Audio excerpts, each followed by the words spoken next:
and action.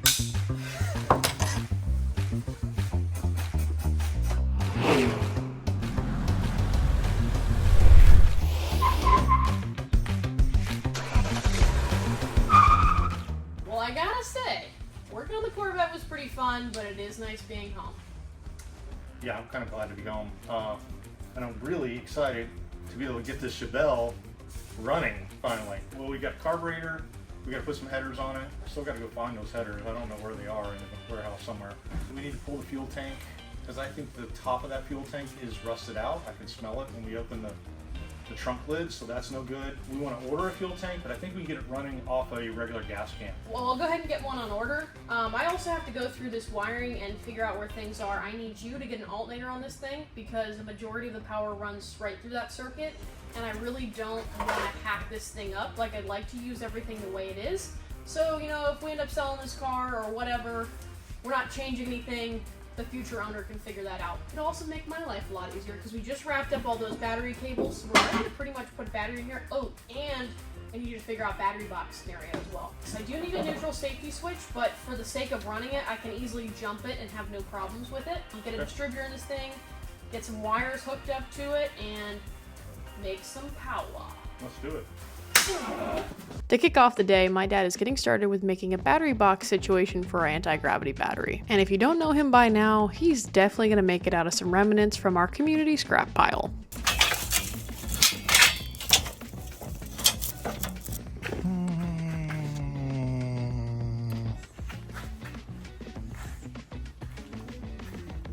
I just need some like 1-inch angle. Here we go.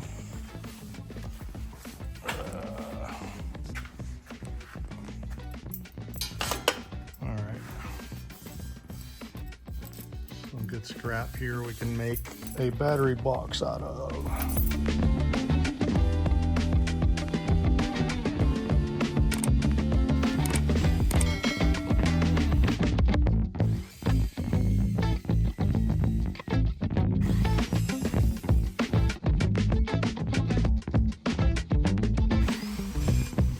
I said this is a waste of time. Why?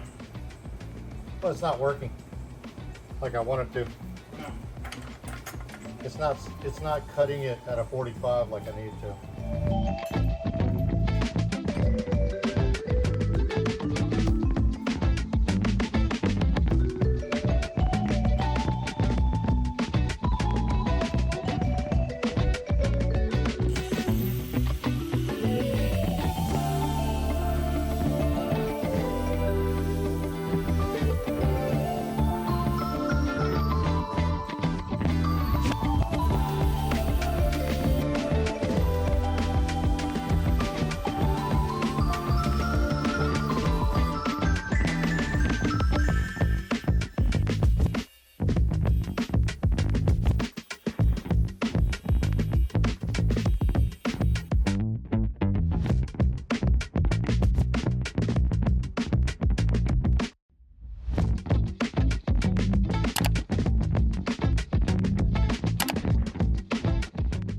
I got all my pieces cut for the battery box. Now what we're going to do is prep them, and I'm going to lay them out here on the table, tack it together. Made these measurements absolutely perfect for the battery. On the bottom side I'll have little tabs with holes on them, and it'll be able to bolt directly to the radiator support in the car.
My dad was blessed with being good at a lot of things, one of which is fabricating random items with even more random items.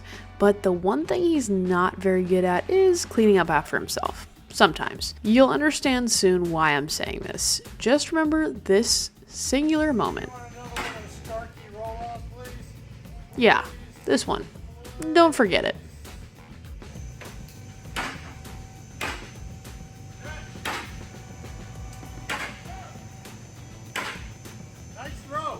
This is where we're at. We got our battery tray. I've made 2 tabs that if you took just the regular battery box, I mean, you can buy one, obviously, which I put a lot of effort into this, so, but it's all scraps and it didn't cost me anything. I made these tabs. You can see the little bins, and it goes into the original bolt holes that hold the original battery box in place. I'll mark where to weld those, and then we'll weld those together, and then I'll figure out a way to make this a little more stable, and then we'll work on our hold down on sides once I get this mounted in place. In order to stabilize this platform, I've made a 1x1 angle iron, piece of angle iron, and created this arm that goes underneath here, and it'll bolt on down below one of those holes, and this is going to be welded up here, so I'm going to plug weld that together so that'll be flush and won't affect the battery. Then I'm going to make a hold down that'll connect here over the top of the battery, and then it'll have one long rod, the bolt with a nut on the end here, and it'll screw into a nut that'll be welded down here, so it'll be like an all piece and all thread that'll come up and keep the battery hold down.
After a couple hours and a little bit of grinding and welding, we got us a battery tray. Now, if I was restoring this car, obviously we would be replacing the radiator support and getting a new battery tray and a new inner fender well, because that's completely rusted out also. I think this works great. It's making something out of nothing, and I kind of like doing that. Let's go put some paint on it. Should be good to go. While my dad's working away on that battery box, Alex and I are piecing together this motor. We are balling on a budget over here, so we're planning on sourcing what we need to get this thing running off of what we either currently have laying around the shop, or if we absolutely have to, we will source it secondhand. And yes, I somehow put this carb on backwards and didn't realize it for 1 second. But this is actually the carb off of the El Toro No-Go. So yes, we unfortunately are taking parts off of other cars, but it's no big deal.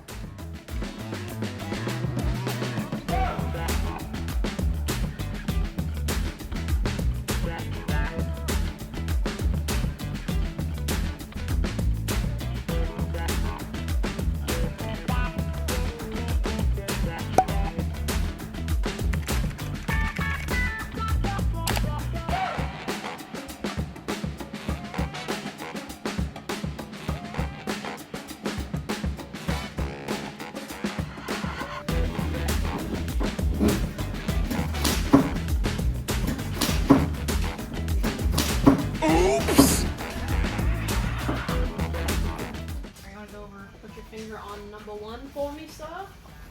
Get this distributor in here. Ready? Hmm? Okay. Good enough. Pretty damn close. Just good enough to.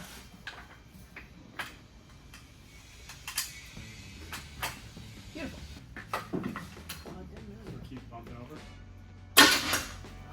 Jim was complaining about how, because we were talking about how we needed an HEI because ours hadn't arrived yet.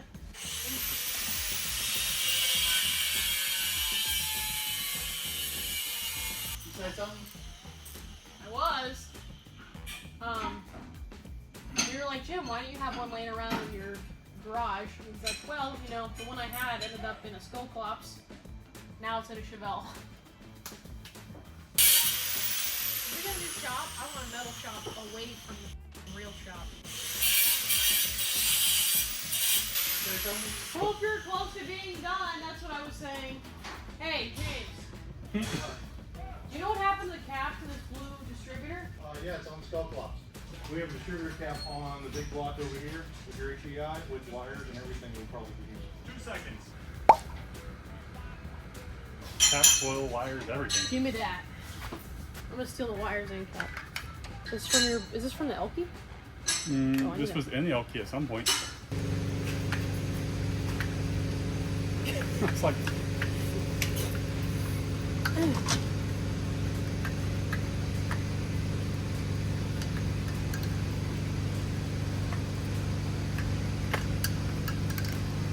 plug off the cap off the coil.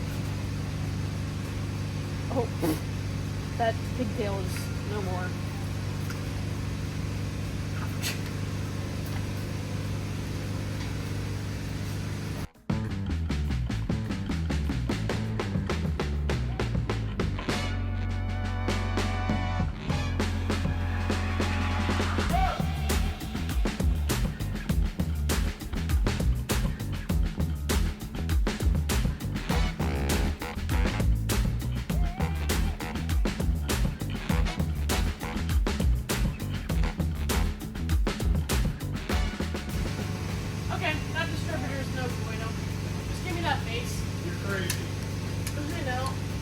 Yeah, I don't think this one's back, so you're good.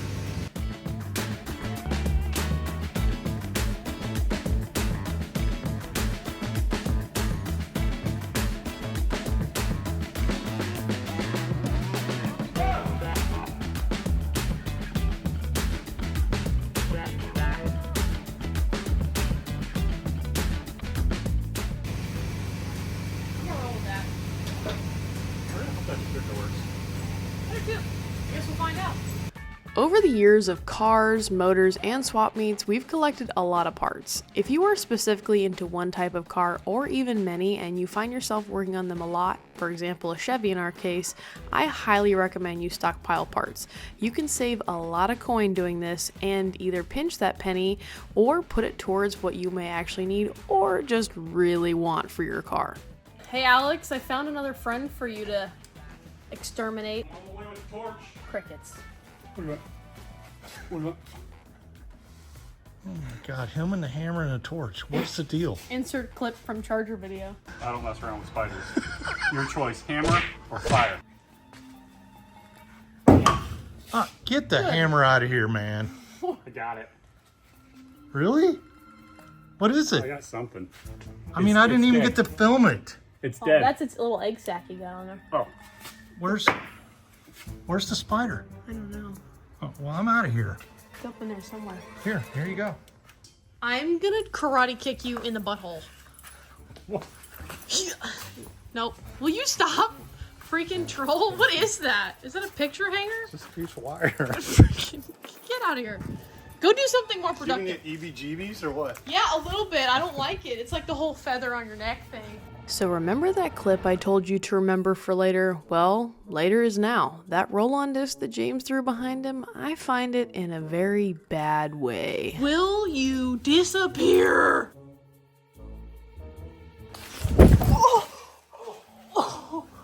Sweetie, are you alright? Yeah, so that happened.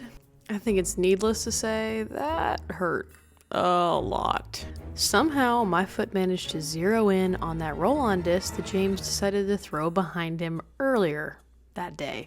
What just happened, babe? What just happened? That was your tailbone.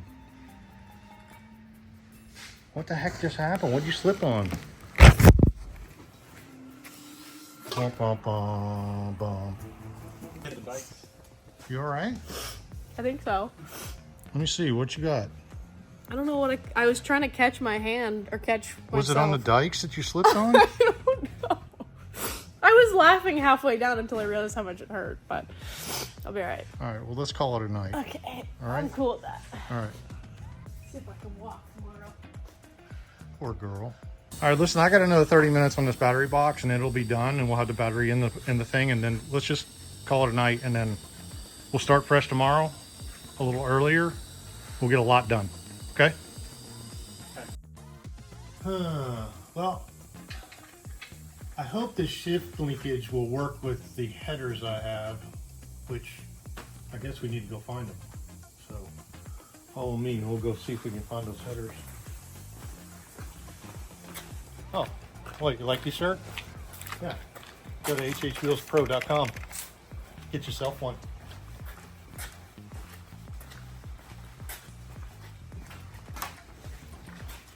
All this junk.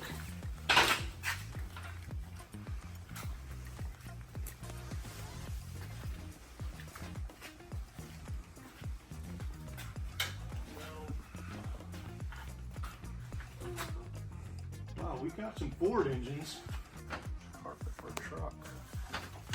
We got a lot of C10 parts too, huh? We got too many projects.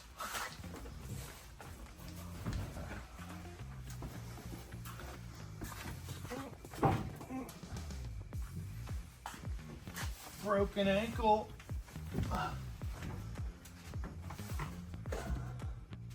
Oh, headers. Small block.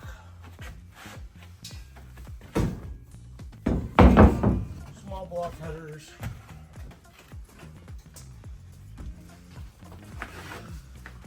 Those are some nice headers right there, but those are LS. Those are LS. Where'd you find those the other day? On the shelf.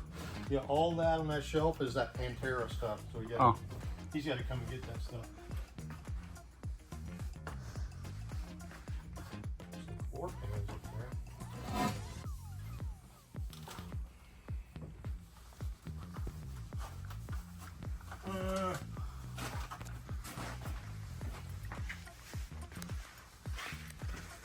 No headers. These are two-piece too. Well, I'd hope a pair of them are two-piece. No, look. This makes it so much easier to put in, you know? And I think it's got the clearance for the shifter lever. For a column shift, you know? So right here, that'll be cool. And here's the other one. Yeah. All right. They're already wrapped too. Those are the guy that I got these from worked for Gulfstream. And these came out of a 67 Chevelle. I bought his engine, which was a big block, and I ended up trading the big block for a car, which is coming down the pipe soon. So yeah, we'll use these headers. Rock and roll. Heavy bastards. Okay. So do we clean all this up? No. Huh. I wonder if it makes a difference if you use the round tubes with the square holes. We just need these to work, dude. Square hole heads.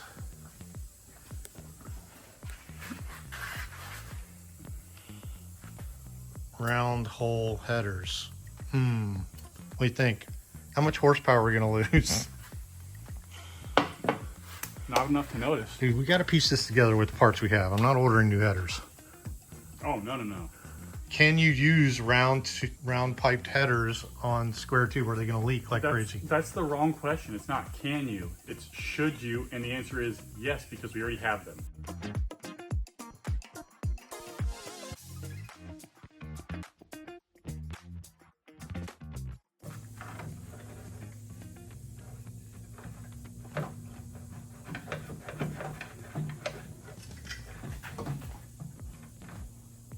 Wow, man. These things are... Man, it's tight. It's close. But it's just... If you're not in a hurry, things go easy. If you're in a hurry and you want to get something done, it never works out.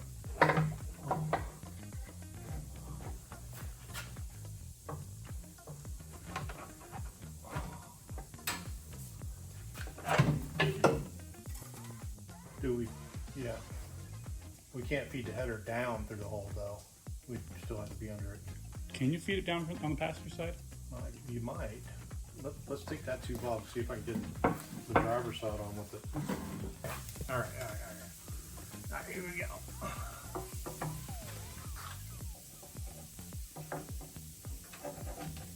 Oh yeah. Plugs? No way.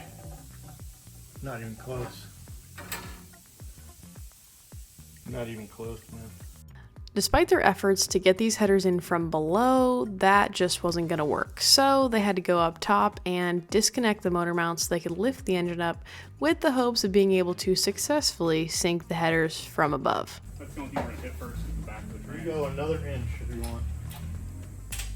Yep. Looking good. Okay. Okay. Remember, this thing sinks, so. Yeah, well, you be in control of that. I'm going to get underneath and see what happens. Got it.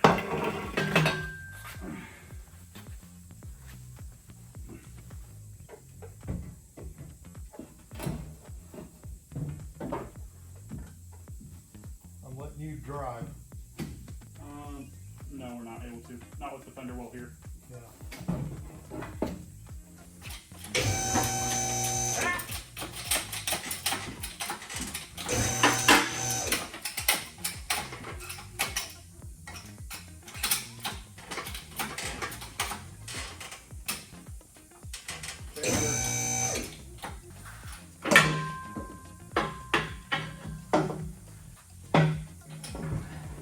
Well, my driver's side's like on top of the mount, and my passenger side's like ready to throw a bolt in.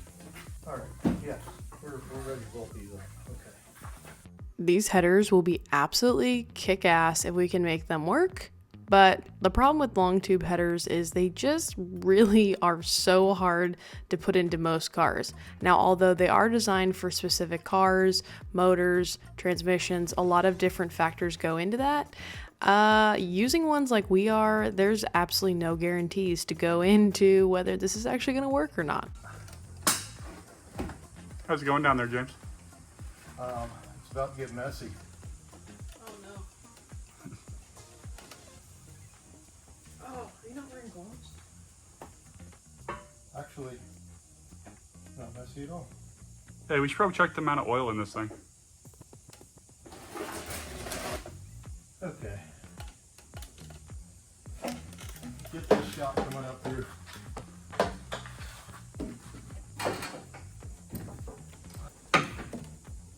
Yeah, you're almost up and in. Here. Yeah, you're pretty close, dude.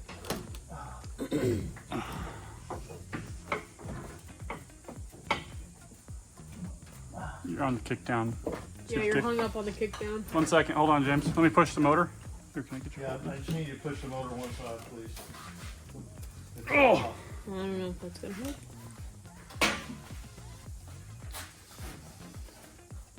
Oh, nope. Nah, he can't really move it very much.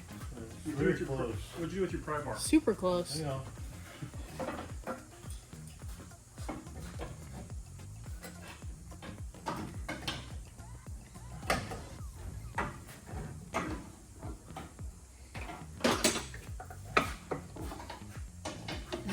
Whatever he just Can you did. grab the header? Pull the header. Ready? Not too hard. Just kind of hold it. Just hold the header. Yeah, I'm just holding Don't it let up. it fall, 'cause it's going to hit me in the face. I'm just holding it up. I have to switch it. Almost there.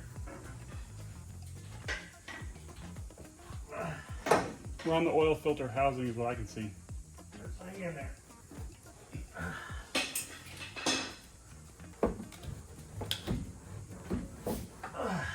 Okay, can you pull it down towards you? Because I'm not holding it. I'm holding the car up though, so. Here. Got it. Yeah. With that header being split like that, it might just feed from the bottom like this. For some reason. No, I'm on the arm, the steering arm. No way possible. Oh yeah, I see. No. Moving it. Can you come up and forward anymore? I cannot come any further forward. All right, well, I'm going to come down with the motor then. Okay. Okay, you ready? Yeah. I'm in the safe zone. Let me know if you start binding up on the header somewhere. I'm flapping in the breeze here. I know, I'm slowly coming down though, so.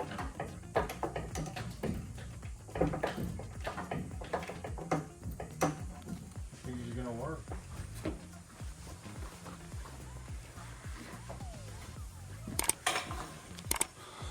They're so close yet so far. They're hitting the. You're on the steering arm. I'm more. My main thing is we're not gonna be able to shift it with column shift. I mean, we're not gonna be able to shift it at all. It's like on the shift linkage. It's not made for this. Well, all that effort for 0 trophies. These headers were designed to be with the standard transmission only. I'm done for the day. This thing kicked my ass.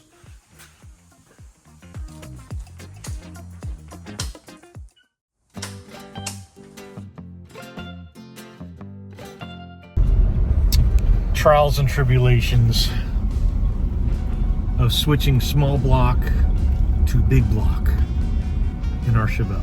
Everything's great until you need exhaust, either headers or manifolds.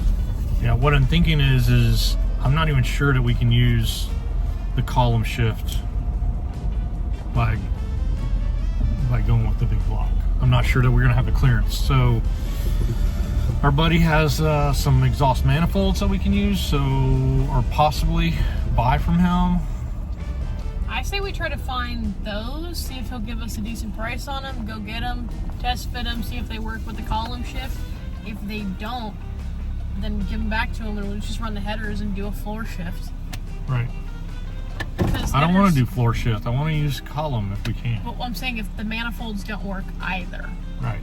Let's just use the headers because they're cool, but we still have to do floor shift. Wah, wah, wah. So this is the mess we're dealing with. The headers are not going to fit because they're for standard shift car only. And when you have column shift, you have this bar that goes down, and this is the piece of the header that goes in here, and it's all completely in the way. So now what we're trying to do is find some exhaust manifolds that'll run the exhaust straight down this way and clear everything, and we can make our own exhaust off of that. Hopefully we can find some exhaust manifolds.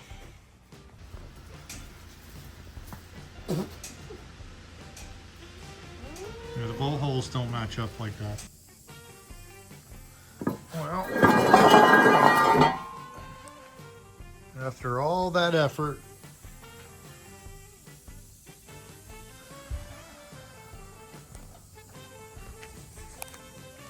we ordered some headers from Jegs. We ordered the right stuff. Learned the hard way.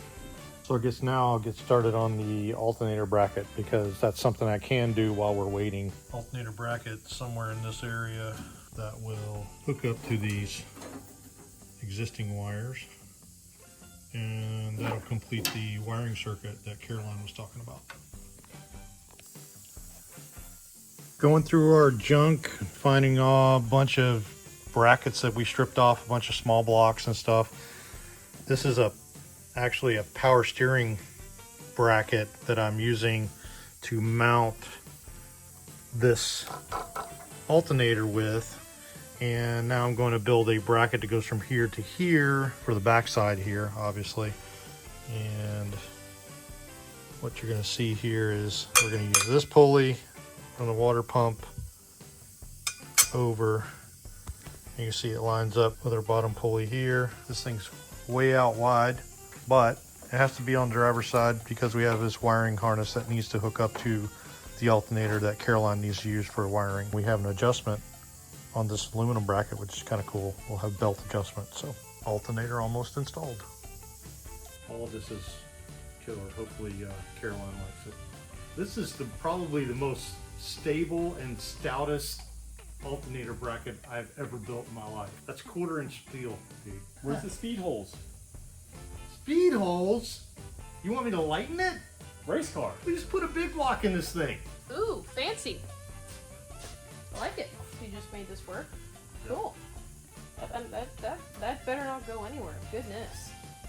I think it's the strongest alternator bracket I've ever built in my life. It's bomb-proof for sure. Belts should not be jumping off of this. I swear to God, if this thing squeaks, I'm gonna laugh my butt off, though. It can't. Well, it could. It very well could. In our last episode, picking up the Speedster, on our way home, we actually ran into a really awesome guy named Tim who was selling a ton of 66 Chevelle parts, and we snagged some pretty cool stuff. And like any excited car person, we're gonna put those parts on even when it's absolutely unnecessary. Oh my gosh, it's like it was meant to be or something. How freaking great is that?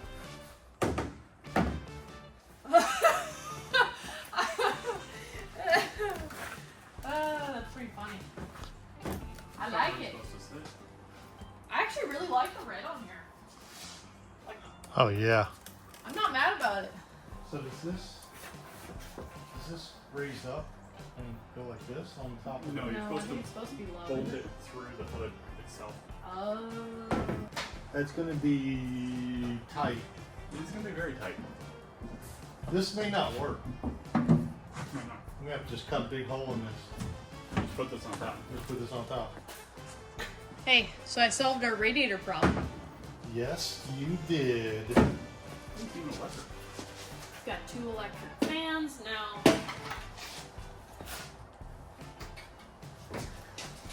We'll bolt right in. Should bolt right in. We're using the, I got I'm one-handed. I got You You just got it? grab the whole hood, yeah. Okay. It's not very heavy. It's raceway. That's a Chevelle radiator or something like that. Look at there. And we got the correct hoses. We could not have run into somebody more perfect. Tim, the 66 Chevelle expert. That's all he does is trade 66 Chevelle stuff at swap meets. He's a cool dude. Super cool guy, man. Tim, The man. broken thumbs up. You're the man. I love the Okay. license plate. So the new name for the car is Dirty. Dirty. I like the little grill plates they put in there too. You like those? Dirty. And we got the hardware for it. But wait, there's more. Is there? I don't know, is there? There's some valve covers. How do you pull this in? Yeah, I think that's it, buddy. Oh.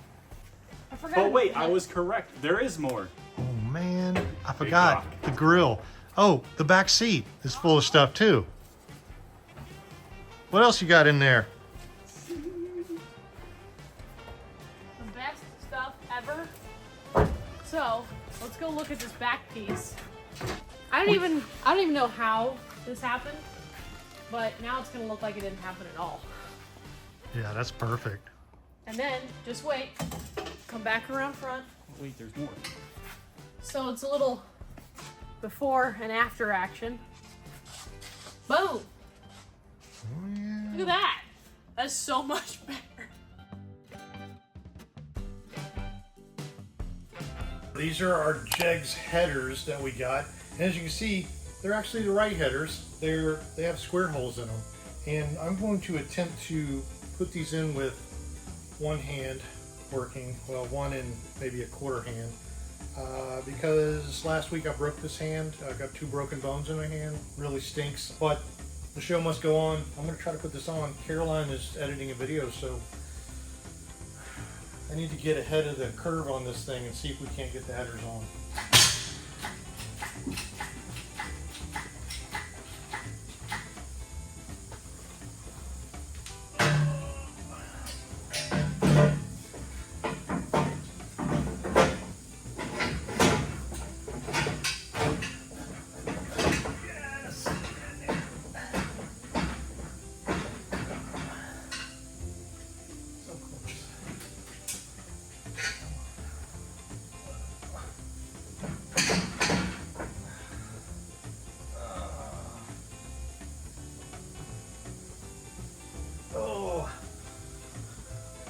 We need a new motor lift.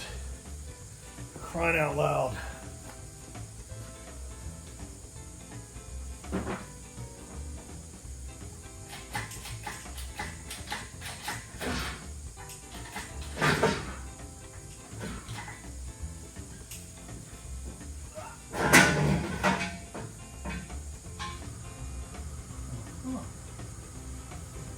Need a little help. So being one-handed, I just need to get a couple of bungees to hold the header in place while I let the engine down and be able to put a couple of bolts in with my left hand. And I am right hand dominant. My left hand is getting such a workout. The headers here, or the header, I've got it held up in place on the bottom down below with a bungee cord, a couple of little bungee cords, and they're holding it in place. So now I just got to lift it up just slightly and put in the bolts on the ends, and then I can slide the gasket, header gasket down in between the header and the head.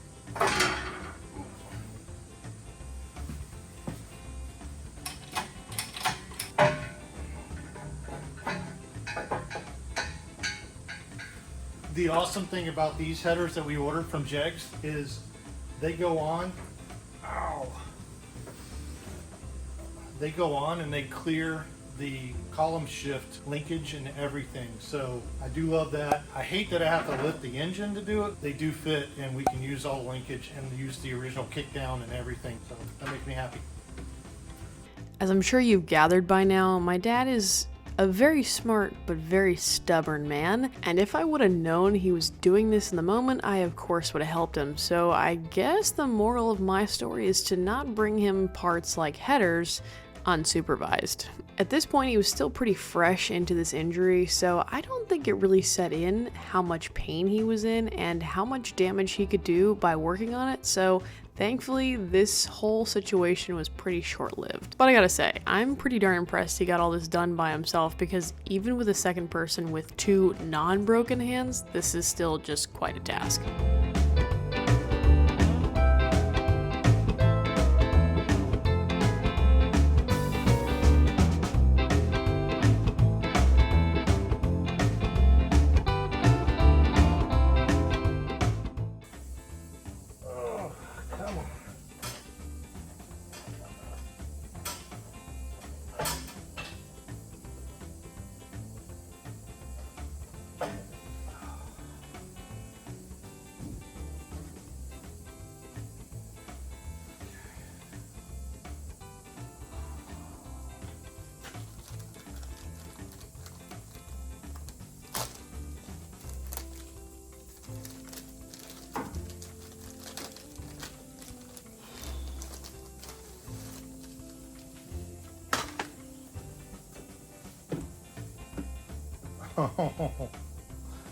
Oh. Of course they sent me the kind that don't have hooks on them, so I'm gonna take a pair of scissors and cut some hooks in there so I can slide these down on the bolts. Pain in the butt.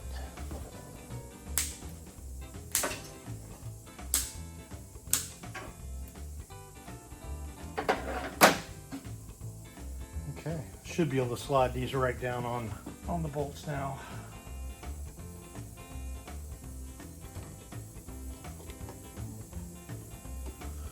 All right, put those other bolts in and we'll be ready to go. So people online have been like telling me, you can use power tools and that'll be fine.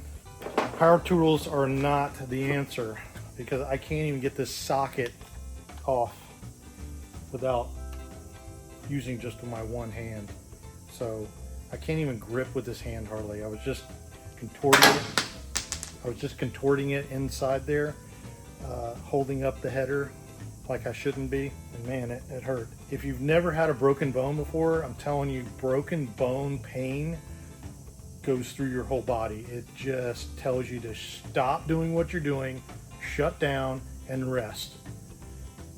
I have a hard time doing that.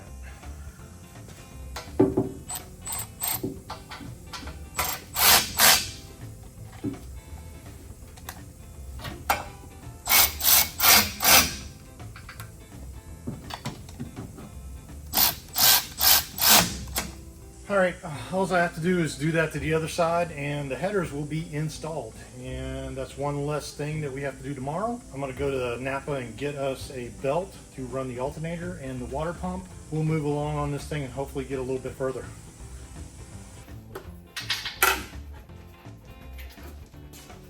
When did you get the headers in?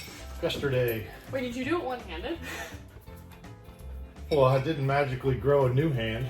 How did you... It was interesting. Was it as difficult as I think it was? These two jacks were my friends. Yeah. I can't imagine doing that without my hand. And then once I get the header up here, I used some bungee cords and bungeed it up. Looks like they fit though. No, they fit great. They do rub the steering a little bit here, and we could clearance that. But I don't want to take them back off. I wouldn't. This was quite an accomplishment one-handed. I got the list done. If we stick to the list... if we stick to the list, it'll work. And if everything works on the list, it'll work. And if we don't go insane or get overly stressed out by the end of the week, it'll work. What? There's something on my face. I sure can't tell from this shot. You're so mean. Thankfully, my dad pretty quickly came to his senses and realized that doing stuff like installing headers one-handed with a very broken hand was probably not the smartest decision, so he moved on to the more fun tasks of putting these really awesome badges on, making this thing look 10 times better, and just helping out with small things that needed to be done.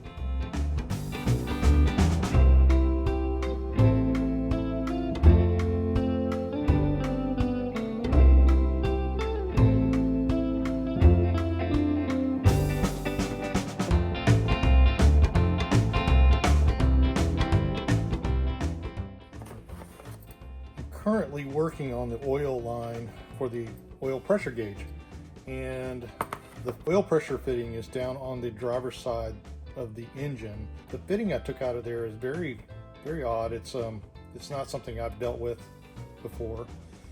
Typically you have this type of fitting and it's like a compression fitting,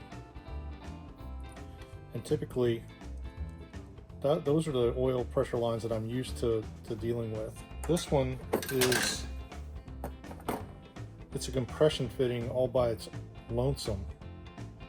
It just goes right in the side of the engine. There is a brass fitting that's screwed into the side of the engine, and it's an odd thread size also. So it compresses down on the line. So this actually squeezes through the line here, and the line comes out on the other side, which I may have to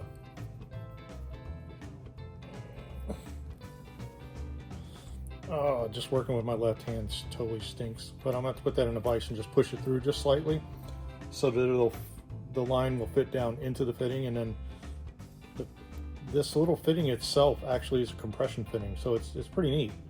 But I've never seen one before.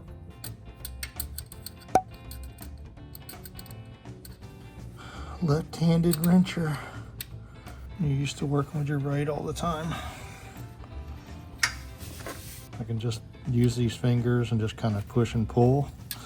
Okay, well, not too much pull. No twisting, no pulling. More pushing. If I push with my fingers, I'm okay. So I get Caroline to tighten that the rest of the way. Are you ready to help yet? Yes. Because man, I am literally one-handed. I'm ready to help. Let's go. I need some help. We got to get this done today. So you got to reach down that hole. You got to tighten that thing tight without stripping it. I don't know, I'm probably gonna regret this, but... Don't strip it. Oh, I stripped it! My vision is impaired. I think I'm getting Chevellism in my eye. So bright. How's that? Why did I fall for that? Note to self, don't let your dad light you. Well, while the old man's working on the radiator.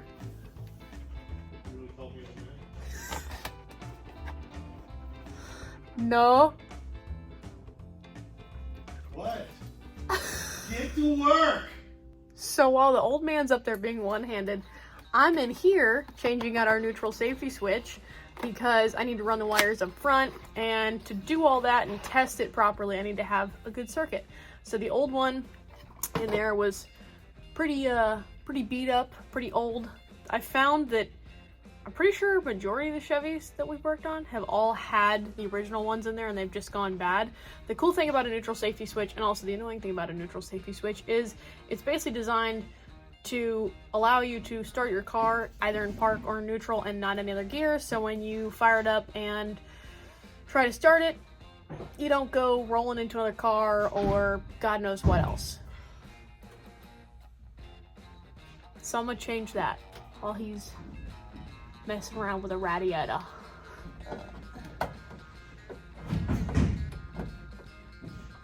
Shoot, I have the wrong size. Perhaps I have.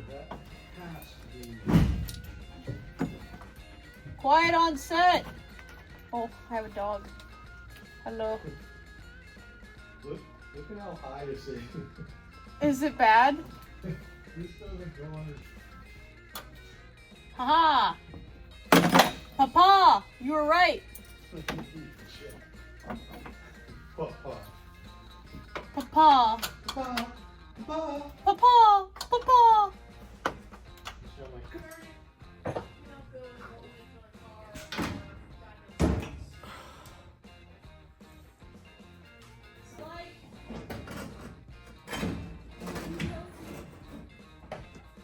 Look at how high this is.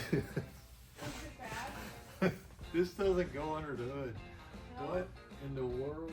It's a universal fit, that's what it is. What the hell? Bolt out Yeah. and put it in. We want to use this hole, the top one right here. Okay.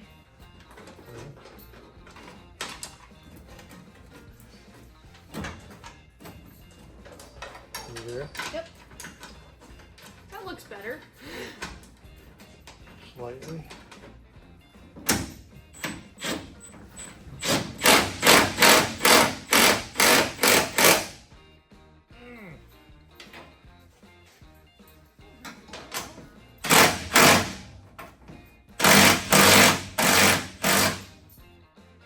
I'm on my way over to Napa to get some new intake gaskets because we have to change the intake gasket off because I guess that's not supposed to come out.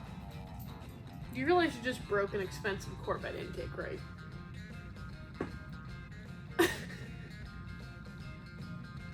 Felt like it was coming out. It felt like it was coming out. I don't know. It just popped. Stuff happens.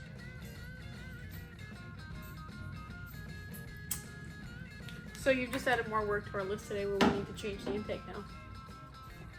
Because that ain't gonna work. Don't even look at that double carburetor high rise because we don't have everything to put that together. Well then, our only option is to steal the one off my donor. Yeah, it's a 4-barrel. Yes. I just set all this up. I have all this has got to come off. Maybe get gaskets. So, Caroline is going to take this intake off. Yeah, thankfully we have a good donor motor. Next time though, can we not break it? Well, I mean, if it's gonna break, it's gonna break. It just happened, you know. I'm gonna go to Napa. They have the gaskets in stock, so Nice. Coolio. We're back on schedule. We just added in about an hour of labor to this whole ordeal. You added an hour of labor? No, this is a collective thing. It's we. I know, I'm just messing with you. I'll be back in a sec. Okay.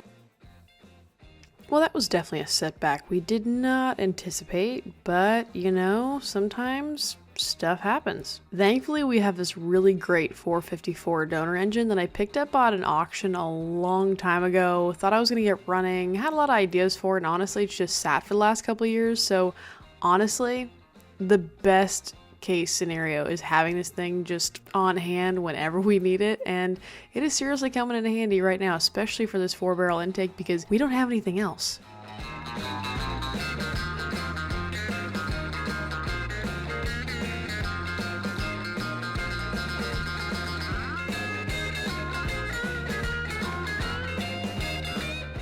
As I get older, this is something I've really learned to appreciate a lot more is, you know, at the end of the day, this is just stuff. I could easily be devastated by this intake, but really it's all replaceable except for the time we spend together. So no matter what my dad decides to break or I decide to break, it's still a lot of fun and I just look forward to it every day, no matter what life decides to throw at us, broken hand and all.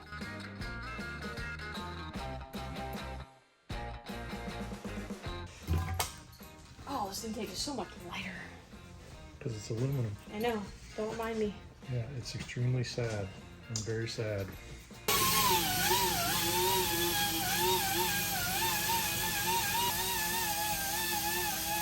What seems to be the problem? You gotta be smarter than the tube. Why is this not simpler?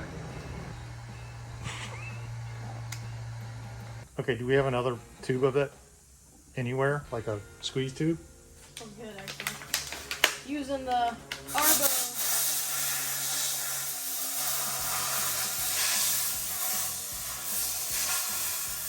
Every single time I try to talk, you like. Okay, go ahead. Sorry. So we're gonna give this. I hate you. I freaking knew it. I'm gonna be using blue Arbo silicone gasket maker. If I can get it out of the tube. The faces you're making at me right now. Ooh. Never used blue gasket maker before.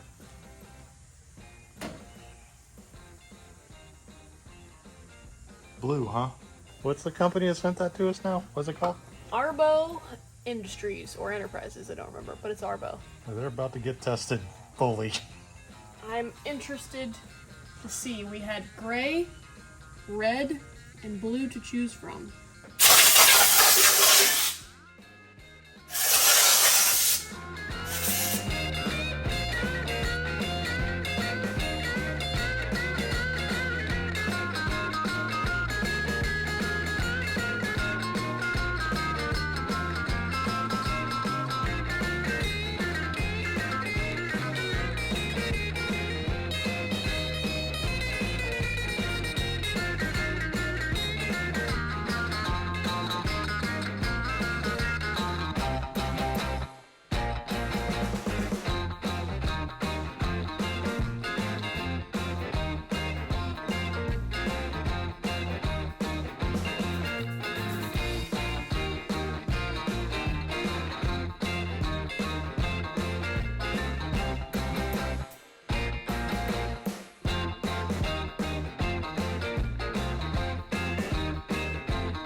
Thing's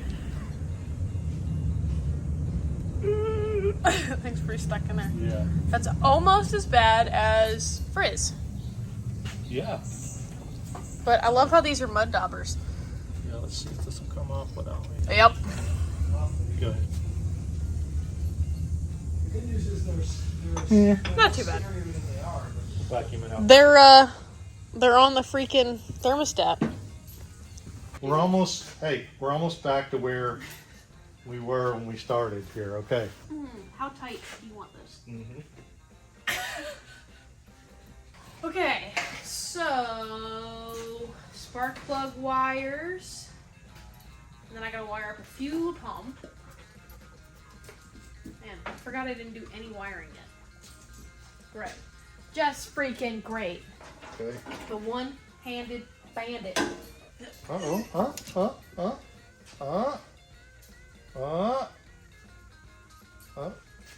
But Don't mess around. Battery heavy? not even in the slightest. You know, the funny thing is this thing almost matches his motor. I think we're gonna have to change those terminals because I think they're too tall. For the hood. We can also just get covers for them, right? We'll just have to do regular We can also just. terminals. If you have regular terminals, No, we can just. but if we have regular terminals, But the tops are threaded.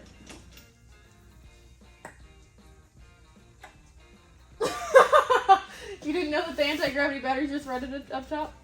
that's cool. That's how I did it in the thing. What is all up with this? Did you ever find a nut for this? No. Sometimes you feel like a nut.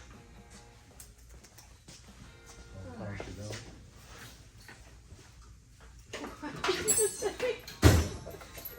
Who are you eating for dinner tonight? I don't know what he wants. But I'm starting to get hungry. That poke bowl has made its way out of the belly.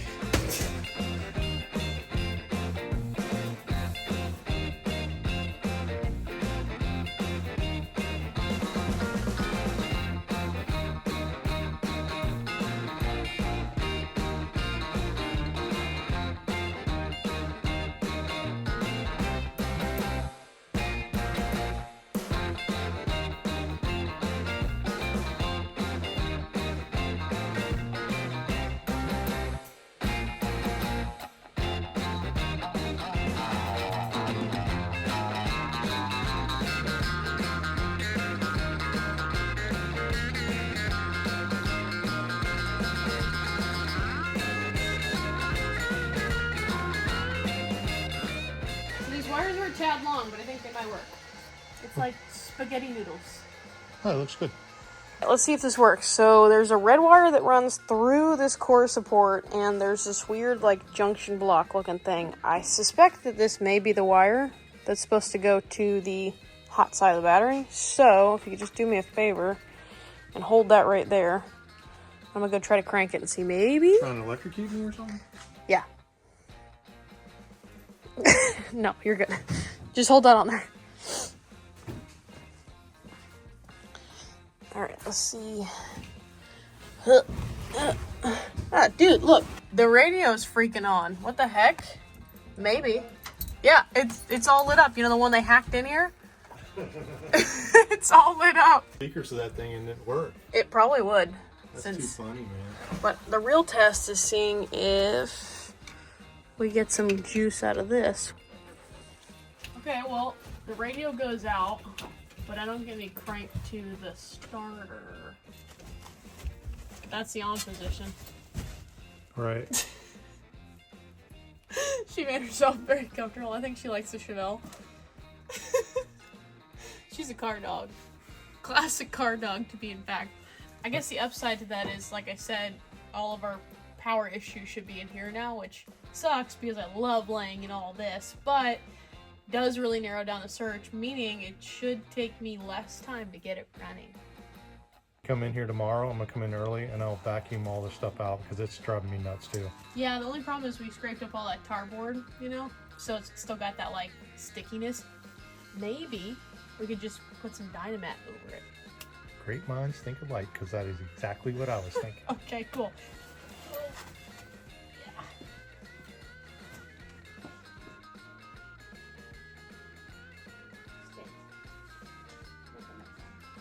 have a lot of work to do under the dash, and unfortunately the old tar board left behind a lot of unwanted adhesive. So although this is not the most proper way to use Dynamat, it is coming in quite handy for this application. So originally all along the tunnel it had a sound deadener, and we're just going to replace that with Dynamat temporarily because it is nice and solid. You never want to apply this stuff to any rusted out or rusted through pieces or floor pans. It will also give us some bonus sound deadening for future driving, and then eventually when we fix the floor pans, we may not even have to go back in and redo the tunnel since it's already solid as a rock.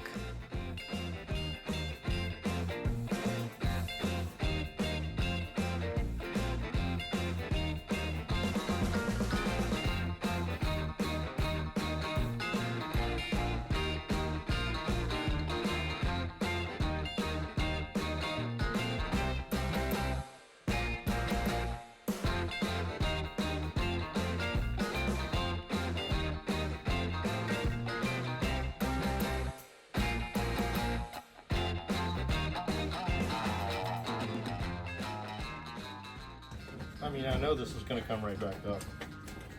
Probably also need to get some heat on there. Yeah. But the upside is do you want to do like the whole pan, like just cut out the whole tunnel and everything, or do you want to do patch pans? Oh no, I think I want to do patch pans. Yeah, I'd rather do just the patch panels because the tunnel's really solid and this is really solid back here. And I like to keep all the original metal as much as possible anyway. I don't want to take the whole floor pan out and replace that. So if we can just get the patch panels on each side, we can make this look brand new. Do they make these like in 4 pieces, or is this 1 piece rather than 2? They make them in 4 pieces and they make them in single pieces. You can get this whole one section in 1 piece on both sides. Okay, and then you want to get a trunk piece as well. Yes. So and the trunk comes in 3 pieces, I believe. Trunk and then separate 2-piece of front floor pans. Okay. Cool. Well, it's a good temporary solution for right now. Yeah. There's just a bunch of goop that we're covering up here. So over the years of doing lots of wiring and finishing cars, making cars work with what we have, I have become a little particular, I guess you could say, when it comes to how I wire and covering things. And like, I have an idea of what's right in my mind, and then I have an idea of what I can make work with what I still think is right. And then there are times where I have to do what I'm doing right now, which is kind of just working with what we have and sort of in a way being a little bit hodgepodge about it. Because even though I source some sort of wire diagram online, because that's super important for just understanding what everything is and what it does and where it is and all that fun stuff, I still like to capitalize on that so that whether we go back in and use that same harness again or somebody later down the road, I hope that at least it's moderately understandable at that point. But right now, just out of the slightest bit of desperation and how much time we don't really have to work on this, like we really just need to get it running because we want to get the content out to you guys, but also we need to go prioritize another project. I'm kind of just working with what works. So if it has 12 volts and I need it to have 12 volts on the ignition side of things and not the accessory, I'll just go ahead and use it. So a lot of fuse boxes and things like that have extra terminals. You can see those over on the right. They have some that are accessory driven and they have some that are ignition driven, meaning accessory obviously when you have it in the accessory position, and then ignition when you have it in the ignition position. So what I did though is I just took some wire, just random spool of wire I had laying around, put a slide terminal on it and hooked it up there, and I'm gonna run it through this original loom to the back so that we can have a fuel pump. In a perfect world, this is not what I would do, but it's gonna work for now because again, I'm gonna get this thing running and driving today. So, yeah, I kind of hate it a little bit, makes me cringe, but we're gonna do it. Also, the one thing that I really don't understand is the way Chevy put this loom in here. Like, I know this is a thing that they did, but I'm not a fan. I just don't like it. I feel like it really should be closer to the door, and since they didn't have like a channel here along the door like most cars, like Mopars and even Volkswagens have a designated channel in some places, running straight through the floor pan doesn't seem to make a lot of sense to me. But again, I'm not here to reinvent the wheel. I'm just trying to make the wheel spin. So Now that I have that 12-volt wire run to the rear, I can hook up my electric fuel pump back there and get wrenching on putting that fuel tank in, because that is an absolute must, because the one that's in it is just absolutely no good and smells pretty darn rotten. This is for sure one of those jobs I would definitely prefer to have a second set of hands for, because this tank really isn't that small, but unfortunately my dad is off getting more x-rays done on his hand, and I am pretty much by my lonesome, so we're gonna make this work one way or another.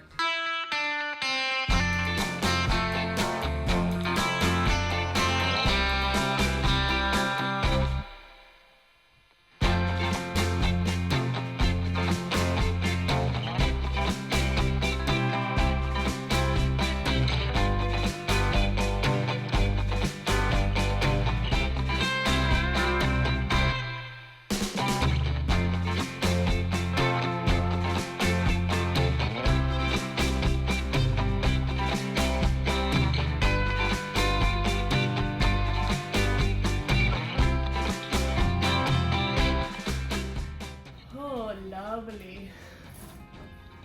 Looking good.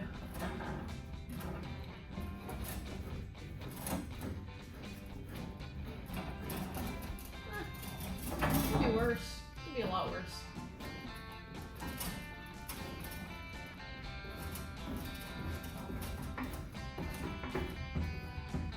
I think it's pretty crusty though.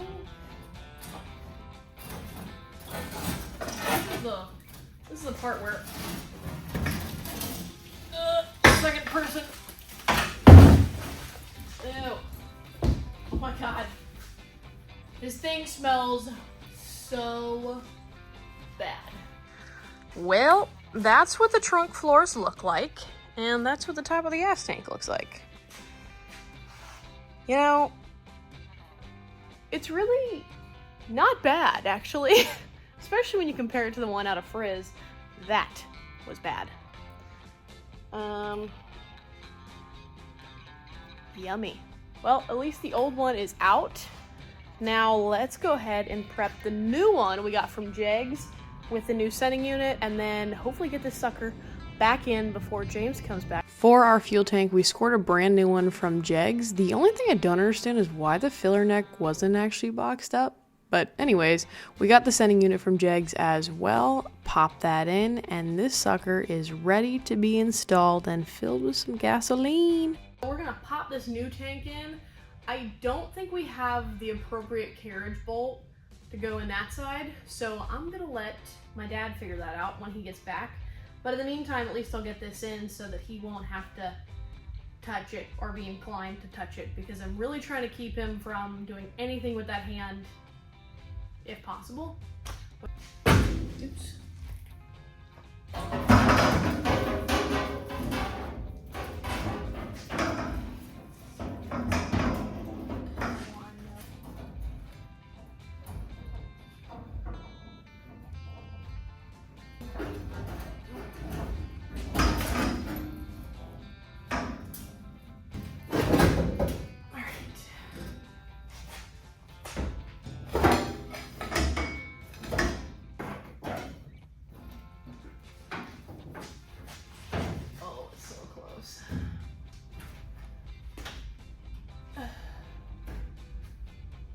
So close. I wonder if I could let this in.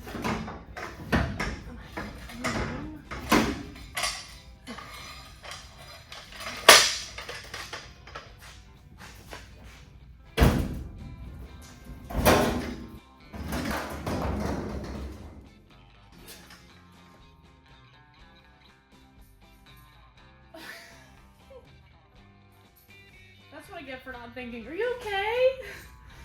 Just severely scared the dog. Fuel tank's fine. Okay, yeah.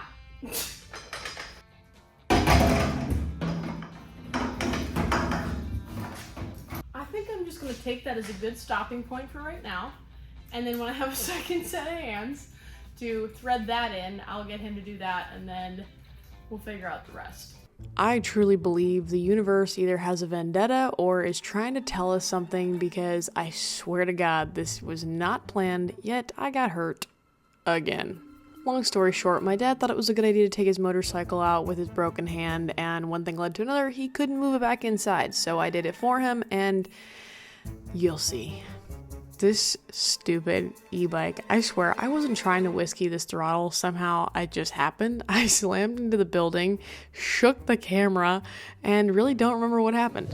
Thankfully, I wasn't hurt any worse, but I am pretty scraped and bruised from this situation. Oh my gosh.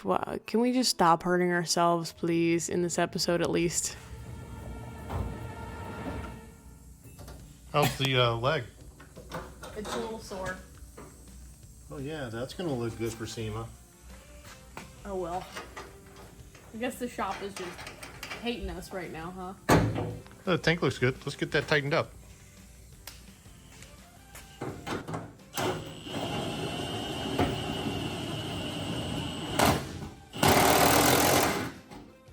Like those stainless steel bolts I got? I do. That's right. Good choice.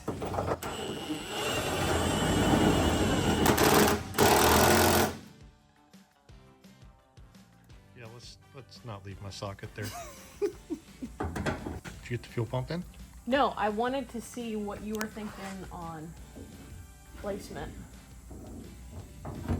You know, I can get used to this one hand stuff. Just have you do all the heavy lifting. Well, the good thing is you're gonna have to. For a little while, at least. Yeah. Ew. Okay, we gotta put it somewhere. I don't want. Yeah, I guess we could put it in the engine compartment just for temporarily. Oh, ow. Temporary uses. What was that noise that just came out of your mouth? Just bang my head, man. Look, I'm already half doing certain things. This is not one of them that I want to do. Well, we're finally on the home stretch here with the 66 Chevelle, and Caroline is just finishing up the fuel system. We've got a new tank in here. We have got a new radiator in. We have got a new used intake on the damn thing because I broke the one that was on there. Living with that. What else do we have done? We pretty much all of this little stuff that was hindering us for the past couple of days, we've gotten it pretty much done. Is it turning over with the key yet? No? No, that's the only hindrance here, but my philosophy on that is if we are just ready to get this thing fired up, we have the fuel system and pump run, we have the coil power run, so if need be, I can just turn the key on, everything gets power, and then we just use the push start button to start. That's fine with me. Let's just get it started. It's a last resort to get it running, and then we can figure out the rest. Yeah, just got to put all the fluids in it now.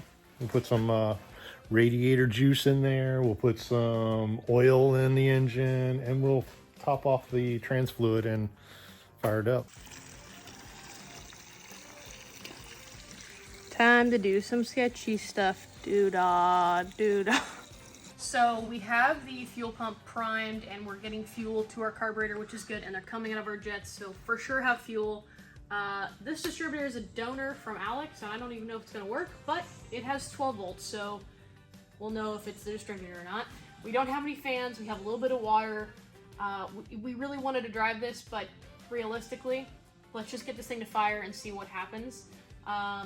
Yeah, I'm confident that this might actually work. Firing the Chevelle, take one. Let's not burn the ground.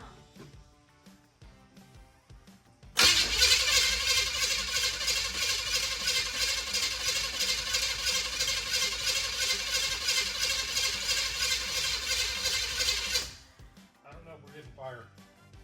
Doesn't sound like it. I can't believe there's no fuel leaks. Good job. Yeah? Yeah.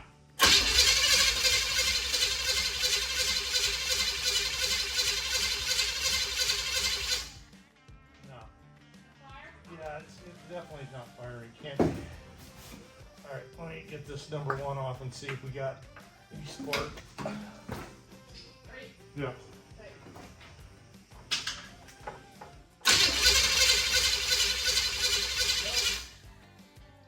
Zero spark. Well, you like that, bud. Yeah, there's power. Yeah, so it's a cap.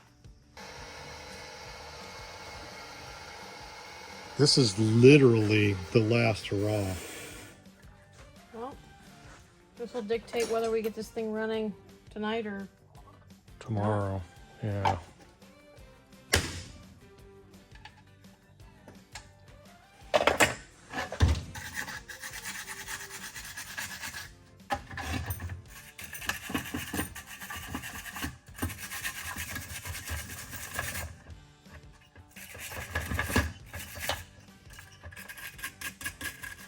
let's make it work.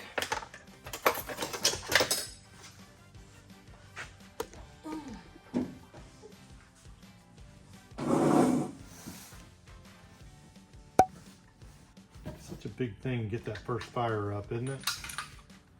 Well, it's definitely testing us. That's okay. I pray to all the car gods that this works, because This needs to work. we ain't got any other option if it doesn't work. Let's see if we have fire. We have fire here. That's This gonna thing's read. firing right up. That's gonna read if you have fire. Yeah. Man, that thing needs to be shimmed. Did you look at that coil and it looked exactly the same? The bottom of it and everything looked exactly the same? Yes. Yeah, and I mean, the wire is not the problem. We gotta get a cap and a coil tomorrow, and that's how we're gonna fix this. Unless we rip it off the skull clops right now.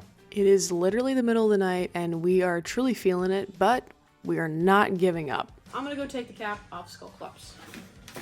And I will try to be the one-handed bandit and pull everything off and have it ready by the time she gets back.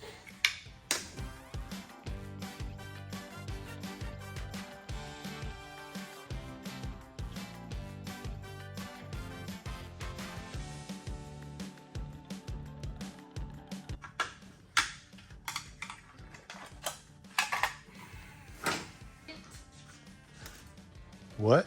I took it off of blue instead because the skull clubs had a lot tighter situation and I busted my knuckles earlier. So I didn't want to be that much more pissed off when I took it off. So you took it off of... Blue vet. Oh! Oh, well, that thing's brand new. I know, it should work. If it doesn't work with this... This is a lost cause. Yes. I guess the only other option is to Take the distributor out of the blue bat. which I thought about doing, but I was like, last scrap effort to make this stuff work. Oh. My finger when you twist it. I'm sorry. Oh. All right. Let me get this hand out Yeah, of the let's keep freaking that way. hand out of the fray. I'm sorry. Did not mean to hurt you. I mean, I have a distributor wrench, but it's at home. I'm sorry. I feel like you say that all the time. We probably just need to bring that. Yeah. I looked at it the other day, too. I was like, oh, that'd be nice to have at the shop. It's so stupid. It's 12 o'clock at night. I mean, we got to get this thing. See if we got any power.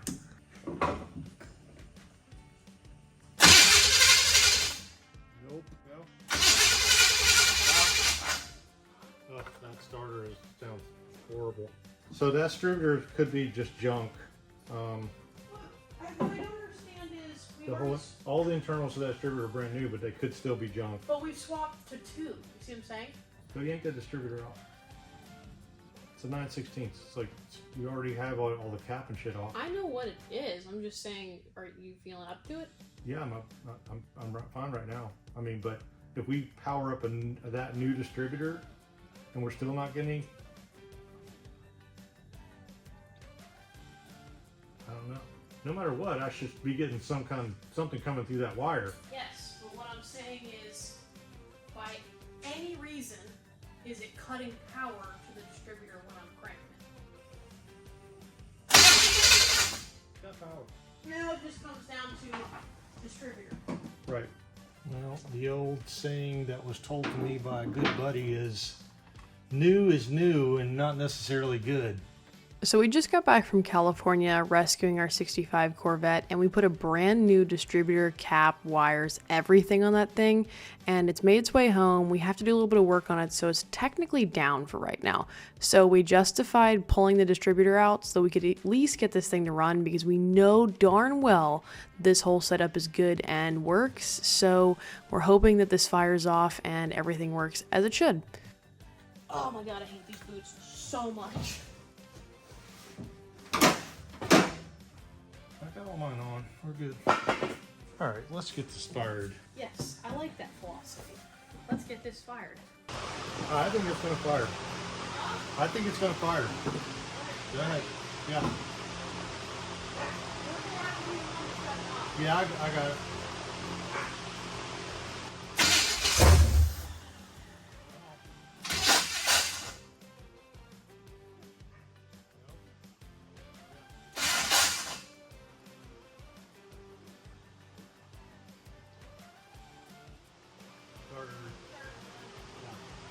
The starter bolts are loose. What is happening here? Let her rip, Tater Chip. Alright, fuel pump's on. Ready? Yep. Gonna pop the starter off and put a Healy coil in that. Bummer. We had a lot of things going wrong for us yesterday.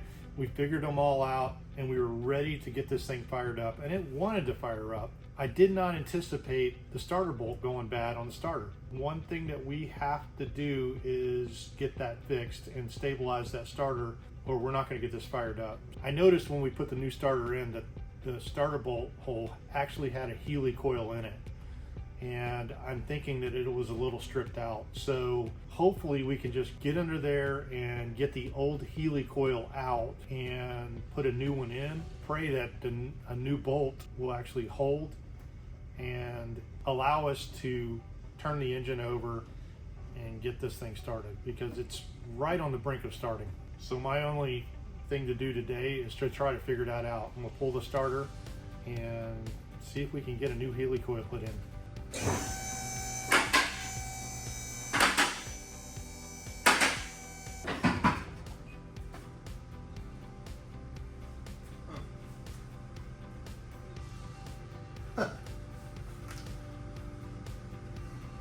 Well, I'm glad we didn't get it fired, because I forgot to put the transmission lines on. Oh man, yeah, that thing is loose.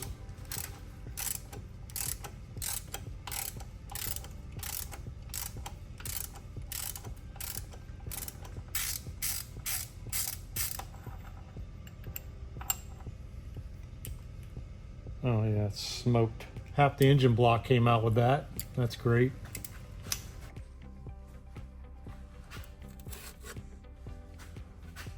Oh yeah, that's beautiful. Look at that.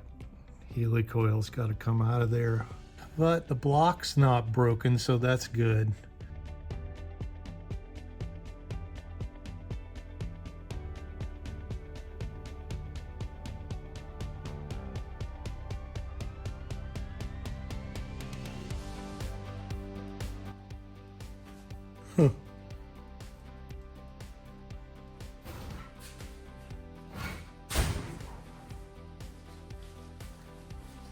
A friend in need is a friend indeed.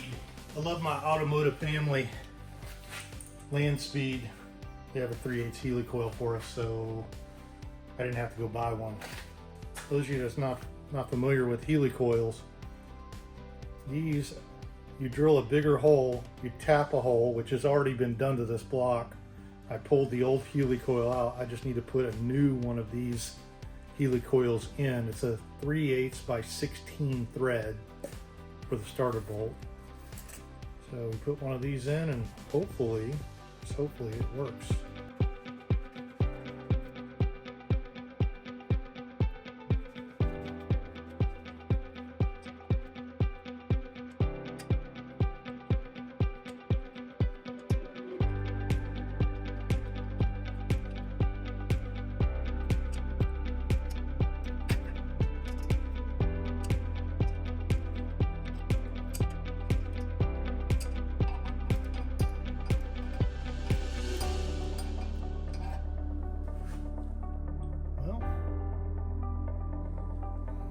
should work.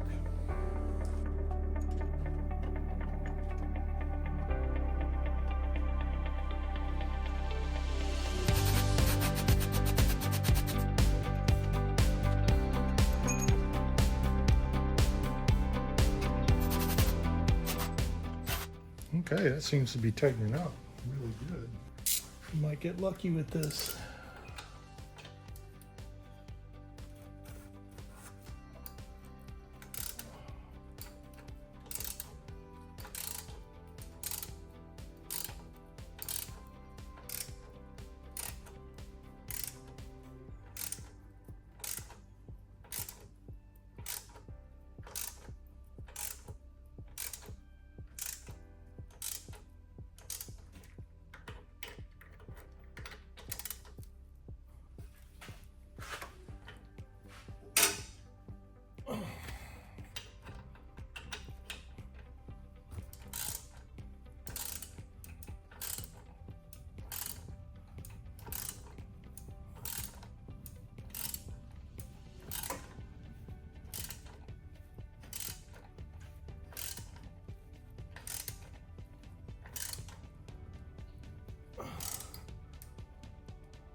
Oh yeah, that's really good and tight.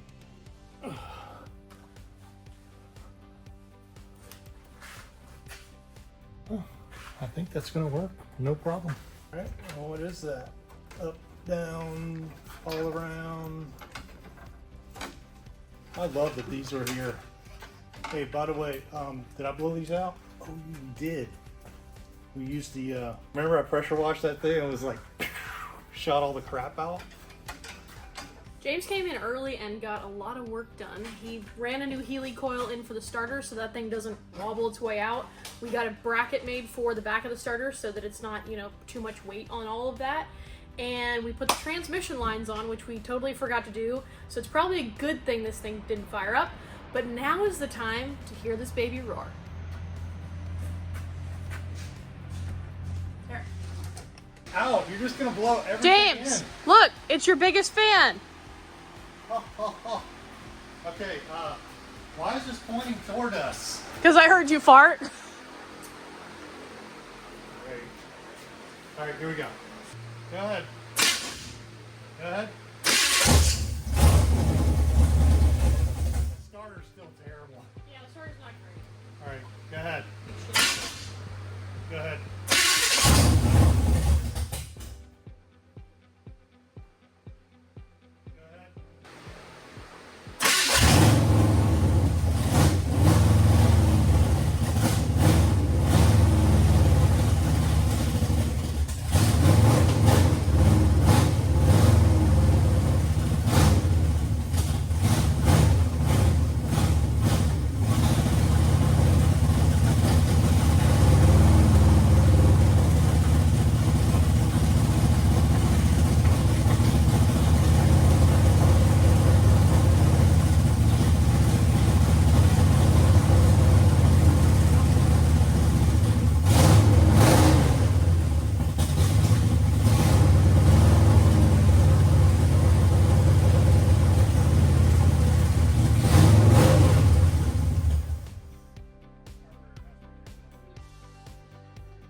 We got a power plant. Come on, what's your right hand? Ah, you can't have my right hand. Get there. 1, 2. Ah. That's what we needed. We needed the good luck charm, Alex. I would call that a success. Yes. Great success. You build that carburetor, it'll work perfect. We still have a lot of things we're gonna fix though. Yeah, it's just filthy in here. If first do not succeed, try again. That's the way I'm gonna say. I'm gonna have to end it on that note. What do you think? Are you trying to Yoda us right now? Yeah, a little bit. What do you think? I think it's awesome. Don't forget to get wrenching! Get wrenching! Boy, oh boy, did we have some serious ups and downs in this episode. We broke a few things, almost broke a few things, but at the end of the day, we got this baby to run. I am so proud of us, and we'll catch you in the next one.